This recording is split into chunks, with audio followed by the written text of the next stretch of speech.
Bienvenue à tous. Le e-commerce a permis de créer de nombreux emplois de par le monde et continue de le faire en Afrique, notamment dans le secteur des technologies de l'information et de la communication. C'est d'ailleurs l'un des rares secteurs qui montre une véritable croissance sur le plan des offres d'emploi et la crise sanitaire avec ses mesures de confinement en a été la preuve tangible. On en parle dans cet entretien avec Vanessa Nelly Manglé. Elle est opératrice économique, gestionnaire de boutique en ligne. Bienvenue Nelly.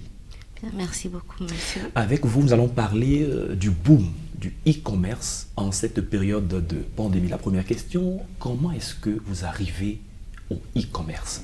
Alors, j'ai commencé il y a 5 ans. Depuis 2015, je vendais un peu de tout.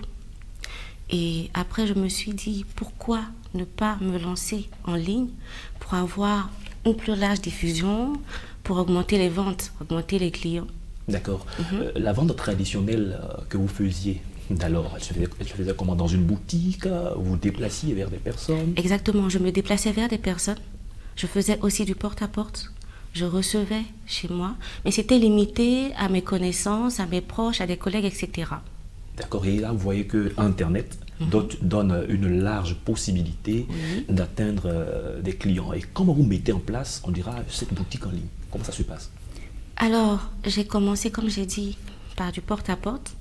Après, je me suis dit, attends, avec les dames, je remarque que c'est de plus en plus difficile de se déplacer. Et on a qui, par paresse ou par manque de temps, préfèrent acheter en ligne. Donc, je crée ma boutique en ligne depuis le mois de mai 2020 et j'observe et je me remarque que... Oui. De façon pratique, comment ça fonctionne? Il y a des clients, des clientes qui sont de l'autre côté, que vous contactez, comment la commande se fait et comment ces personnes reçoivent leur commande? Alors, les articles sont sur la page parce que c'est une page Facebook. Alors, les articles sont sur la page et je donne la possibilité aux clientes de me contacter. Je suis presque joignable tout le temps.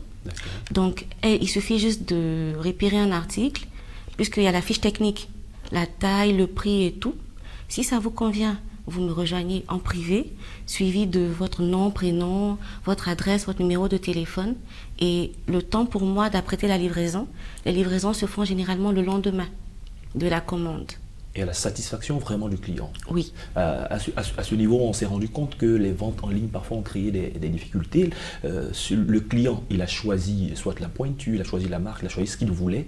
À la livraison, parfois, il est mécontent, il estime que c'est loin de la réalité. Comment vous gérez ce genre de situation?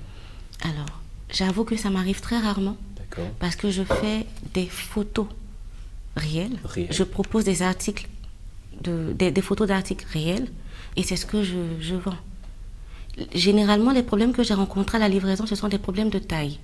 Pour des dames qui ne connaissent pas forcément leur taille exacte, elles peuvent commander un article et arriver, une fois à livrer, elles se rendent compte que c'est trop petit, généralement. Et qu'est-ce que vous faites dans ce genre de cas? Dans ce genre de cas, vous changez? Je change. Je change dans la limite du stock disponible. Je change en fonction de leur taille. Voilà. Puisque les articles que je vends ne sont pas identiques. Je veux dire, tu ne peux pas retrouver le même ensemble une autre fois. D'accord. Donc, je leur propose ce qui est disponible. C'est des pièces uniques. Donc, je leur propose ce qui est disponible dans leur taille. Et si ça leur convient...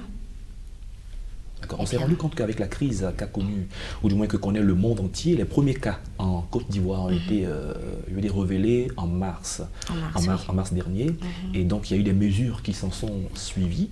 Vous, qui êtes gestionnaire du boutique en ligne, qu'est-ce qui s'est passé par la suite? Est-ce que vous avez été fragilisé? Votre business s'est poursuivi? Le business s'est poursuivi.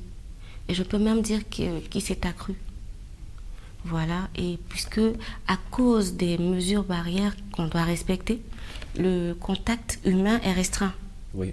Voilà. Du coup, les dames, elles sont obligées de commander et tout, vu que tout est bien présenté. Vous pouvez voir vous-même avec les références et tout. Donc, elles commandent et elles reçoivent à la livraison. La livraison, rapidement, elles payent par mobile money ou par cash. Et puis voilà. Est-ce que l'essayage est permis, surtout qu'on est en période de Covid, le contact limité? Voilà. Alors, je tiens à préciser aussi que depuis la période de Covid, je limite en fait les essayages. Je limite et je précise, je mets l'accent sur la connaissance de sa taille. Il faut maîtriser sa taille parce que les échanges normalement ne sont pas permis. Parce qu'on n'est pas une boutique physique et tout, donc généralement les échanges ne sont pas permis. Donc je mets l'accent sur la maîtrise de la taille. Et surtout avec la présence du Covid, c'est pas évident de récupérer l'article après. Quels sont les avantages du e-commerce pour vous qui l'expérimentez déjà?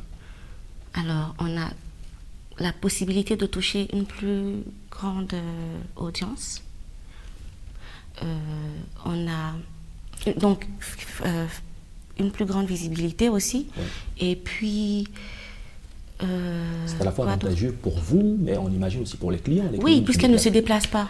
Elles ne se déplacent pas. Elles ont la possibilité, pour celles qui aiment faire le lèche-vitrine, elles ont la possibilité de voir les articles, de les voir comme ça, de voir ce qu'on propose. Même si elles n'ont pas forcément les moyens pour acheter tout de suite, elles savent au moins qu'il y a une dame qui vend actuellement et tout, qui propose de très belles choses. Donc, qu'est-ce que cette crise sanitaire vous a donné comme leçon en tant qu'opératrice économique? Alors, je ne vais pas citer de livre ça, mais je me dis que toute chose concourt au bien-être de ceux qui aiment le Tout-Puissant.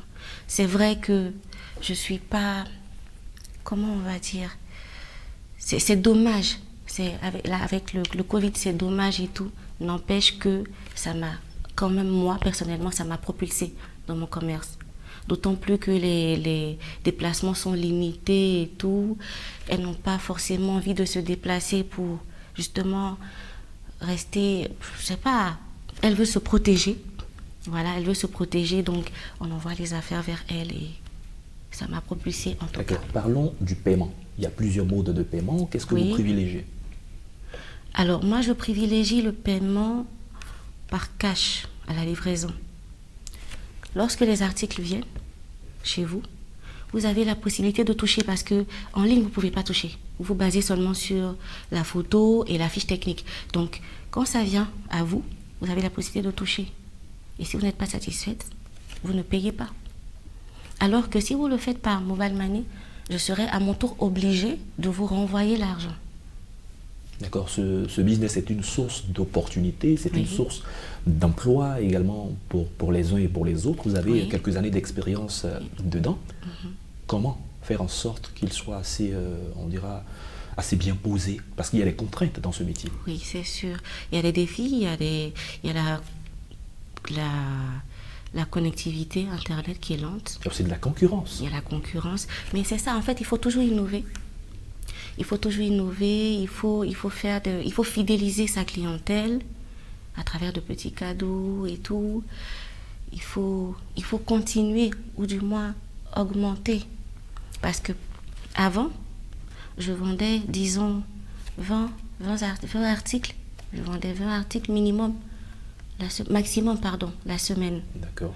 Avec l'avènement de la Covid-19, je vends pratiquement 80 à 100 articles la semaine.